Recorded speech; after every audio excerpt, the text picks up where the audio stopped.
বোতাম তো আমরা সবসময় জামাতেই দেখে থাকি, কিন্তু এই প্রথমবার বান্ধবীর সোর্সে আমি বোতাম ফুলও দেখলাম আর গাছটাকেও পেয়ে গেলাম। বান্ধবী আমাকে দিয়েছিল কদিন আগে। এই গাছগুলো তো ছোট্ট ছোট্ট ফুল ছিল, একদম পিচকে।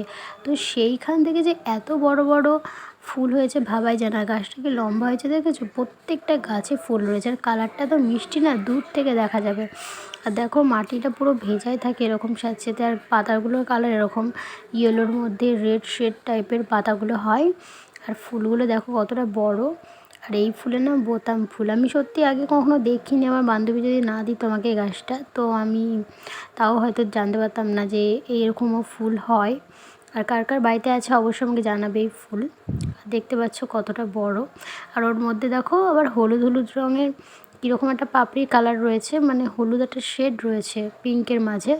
তো ফুলটার কোনো গন্ধ টন্ধ কিছু নেই। আর ফুলটার গায়ে হাত দিলে না একটু কাটা কাটা টাইপ লাগে, মানে খোঁচা লাগে আর কি। তো যাই হোক, ওটা একটা গ্রোথ ব্যাগে আপাতত লাগানোই রয়েছে।